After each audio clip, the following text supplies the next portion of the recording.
کوئی کچھ ہے کوئی کچھ ہے، اور ہر بندہ جہاں ہے راضی ہے، مطمئن ہے، غم اور فکر اس کے قریب سے بھی نہیں گزرتا، اس کے دل میں یہ سوچ کبھی پروان نہیں چڑھتی، میں فکر تو کروں، میں غور تو کروں، میں کوشش تو کروں، میں تلاش تو کروں۔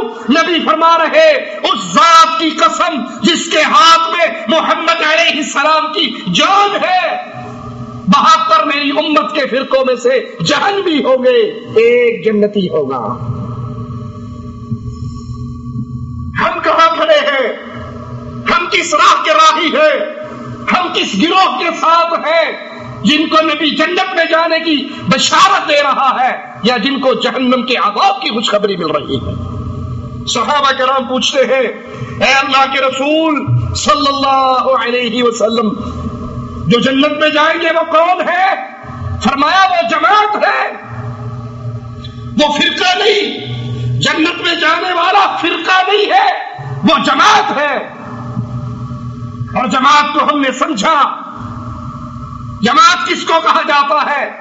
جو مصطفیٰ علیہ السلام کی سنتوں پہ چلے، وہ صحابہ کرام، صحابہ کے شاگرد، ان شاگردوں کے شاگرد، ائمہ محدثین اور عام لوگ جو اس منہج، اس عقیدے، اس قانون پہ زندگی گزار رہے ہیں، وہ جماعت ہے۔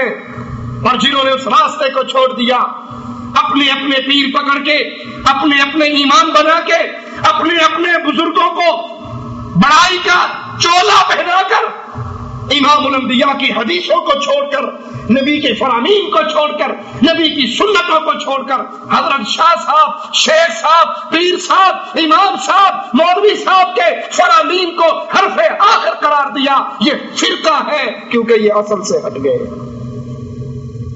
اصل کیا ہے؟ مثال سے سمجھ لیجئے، ایک نہر اصل ہے، پھر اس میں سے چھوٹے چھوٹے نالے نکلتے ہیں، راجباہیں نکلتے ہیں، اصل یہ نہر ہے، جو اس میں سے نکالا گیا وہ فرقہ ہے۔ کچھ بیٹے اپنے باپ کے ساتھ رہے، ایک شادی کرے، بیوی لے کے الگ ہو جائے، یہ فرقہ ہے۔ دوسرا الگ ہو گیا، یہ فرقہ ہے۔ تیسرا الگ ہو گیا، یہ فرقہ ہے۔ چوتھا الگ ہو گیا، یہ اصل سے ہٹ گیا۔ ایک اپنے باپ کے ساتھ رہا، ہر مسئلے میں اپنے باپ کے ساتھ رہا، یہ فرقہ نہیں ہے، یہ اصل کے ساتھ جڑا ہوا ہے، جس نے محمد کریم کے فرامین کو، آپ کی سنتوں کو، آپ کے ارشادات کو، آپ کے عقائد کو، آپ کے اعمال کو، آپ کے اقوال کو حرف آخر جانا، یہ اصل ہے۔ اور جو اپنے شیخ کو پکڑ کے، پیر کو پکڑ کے، امام کو پکڑ کے، حضرت کو پکڑ کے، بزرگوں کو پکڑ کے الگ جماعتیں بنا لی، الگ گروہ بنا لیے، الگ تنظیمیں بنا لی، الگ پارٹیاں بنا لی، یہ اصل نہیں ہے، یہ سارے فرقے کے راستے پہ چلے ہیں، یہ اصل سے الگ ہو چکے ہیں۔ جنہوں نے کہا قرآن حدیث سمجھنے کے لیے کچھ لوگ تھے، انہوں نے سمجھ لیا، اور اس کے بعد ہر بندے کی عقل میں نہیں آ سکتا۔ اب ہمارے لیے ضروری ہے جو حضرت نے سمجھا ہے وہ مانے، جو امام نے سمجھا ہے وہ مانے، جو پیر نے سمجھا ہے وہ مانے۔ قرآن و حدیث کے نچوڑ نکال کے انہوں نے ہمارے لیے ملفوظات لکھی ہے، ہمارے لیے یہ ملفوظات کافی ہے۔ وہ محمد کریم کی اصل سے ہٹ کر، اپنے پیر کو الگ لے کر، الگ گروہ بنا کر، الگ جماعت بنا کر فرقے کی شکل اختیار کر چکا ہے۔ اور امام الانبیاء علیہ الصلوۃ والسلام جنت میں جانے والوں کے لیے فرما رہے یہ جماعت ہے۔ ترمذی میں ہے، رسول کریم صلی اللہ علیہ وسلم سے لوگوں نے پوچھا، اے آقا علیہ الصلوۃ والسلام، جنت میں جانے والے کون ہیں؟ تو آپ نے فرمایا، ما انا علیہ واصحابی۔ اتنا عظیم جملہ ملنے کے بعد، اتنا کامیاب فارمولہ ملنے کے بعد، اتنا زبردست ترازو ملنے کے بعد، اگر کوئی حق اور باطل کو تول نہ سکے، وہ بھی ٹھیک ہے جی، ایسی بھی ٹھیک ہے، جڑا جچا لگا ٹھیک لگا، اس نے اپنی قبر میں جانا، میں نے اپنی قبر میں جانا، ہم کوئی ٹھیکیدار ہیں؟ کوئی صاحب پتہ ہی نہیں لگتا حق کیا ہے، جھوٹ کیا ہے، سچ کیا ہے، باطل کیا ہے. وہ بھی قرآن پڑھ دے، وہ بھی قرآن پڑھ دے.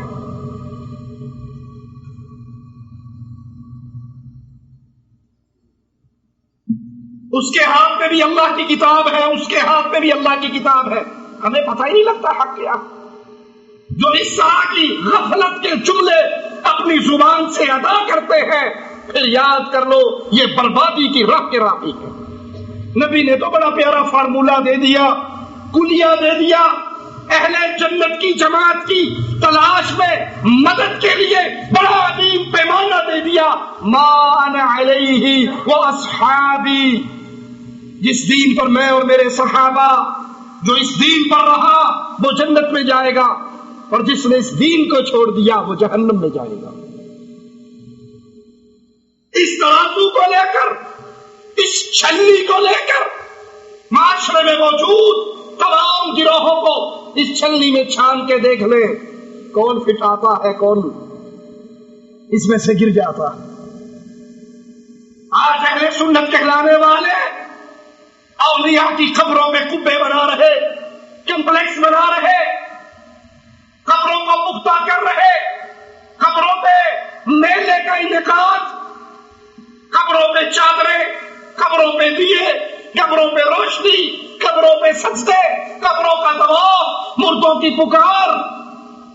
ایک یہ اہل سنت ہے.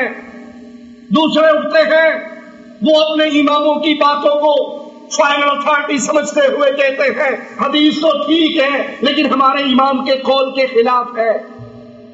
آئیے لوٹ آئیے امام الانبیاء کی زندگی میں. آپ نے فرمایا تھا ما انا علیہ واصحابی، اہل سنت، جنت میں جانے والے، حق پانے والی جماعت، میں اور میرے صحابہ کے راستے پر. کیا نبی نے سیدہ خدیجہ کا دربار بنایا؟ سید الشہداء امیر حمزہ کی قبر کو پکا کیا، اس لگے، میلے لگے، چادریں چڑھی، پھول دیے گئے، دیے جلائے گئے، روشنیاں ہوئی. سیدنا ابراہیم فوت ہوئے، نبی کو بڑا پیار اپنے بیٹے سے، جدائی میں رونے لگے. صحابی نے کہا آپ کی آنکھوں سے تو آنسو گر رہے، فرمایا یہ رحمت ہے جو بیٹے کی جدائی پہ بہ رہی ہے. زبان سے وہی کہوں گا جس سے اللہ راضی ہوگا. ابراہیم تیری جدائی نے محمد کو غمگین کر دیا ہے صلی اللہ علیہ وسلم. کیا نبی نے اپنے لاڈلے بیٹے کی برسی منائی؟ تیجا، ساتواں، نواں، 10واں کل کیا، قبر پکی کی، کسی صحابی کو مجاور بنایا، سبز جھنڈا لگایا، سنگ مرمر پہ تاریخ وفات، عمر، نام، پیدائش لکھی گئی. قبر پہ کھڑے ہو کے صحابہ نے اذانیں دی، قبر پہ سجدے ہوئے، ابراہیم کی قبر کا طواف ہوا.